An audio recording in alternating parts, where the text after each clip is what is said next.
On a cold autumn morning in 1918, 14-year-old Clara Bennett stood barefoot on the porch of her family's Kansas farmhouse, watching the mail wagon disappear down the dusty road. Every Tuesday, Clara waited for one thing: a letter from her older brother. This weekly routine was the only link she had to the world beyond the farm. 22-year-old William Bennett had left for Europe a year earlier. Before he boarded the train, he handed Clara a leather notebook and made a specific promise. He would write to her every week to help her grow up. He kept that promise. While other soldiers wrote of the war's progress, he wrote of distant sunrises, funny stories about friends, and helping their mother.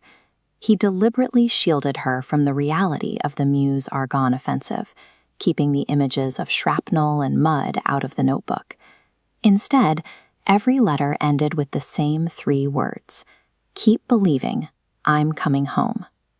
Clara read the letters so often that she knew many by heart. To her, the notebook was proof that the war couldn't touch her brother, and that life would eventually return to the way it was before he left. Then a Tuesday passed with no letter, then another and another. Clara stopped asking if the ship was delayed and simply sat on the porch until sunset every afternoon, hoping to see the wagon. 3 weeks later, a military officer arrived instead. His dark uniform delivered the news before he even spoke a word to Mrs. Bennett. William had been killed in action, just 6 weeks before the war ended. He was buried in France, thousands of miles from the Kansas farmhouse. Promises weren't supposed to break. The house grew quiet, the chair by the fireplace remained untouched, and the family dog continued to wait at the gate every evening for a whistle that would never come. 4 months later, the mail wagon stopped one more time. The postmaster held a weathered envelope stained with mud and rain, addressed in William's familiar handwriting, "For my little sister." Inside was one final letter and a tiny pressed wildflower William had picked somewhere in France. The petals were faded, but they had survived the journey home. In this final note, William confessed the truth he had hidden for a year. He told Clara that every soldier knows fear, and that he was just as afraid as the rest. He defined courage as something different than the absence of fear. To William, courage was the active choice to protect others, despite being terrified. This new understanding of bravery didn't remove Clara's grief, but it gave her a path forward. She no longer had to wait for her sadness to disappear before she could start the work he had asked of her. William's letter contained a list of directives: to take care of their mother, read every book she could find, and laugh as often as possible.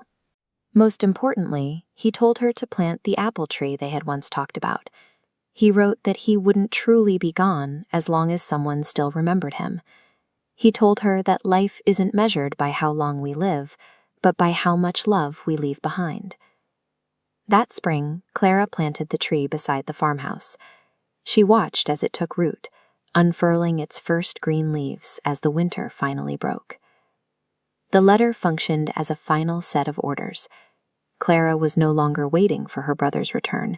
She was actively executing his plan for her life. Years passed, and Clara became a teacher. She kept William's letters in a wooden box beside her desk, reading lines to her students whenever they felt like giving up.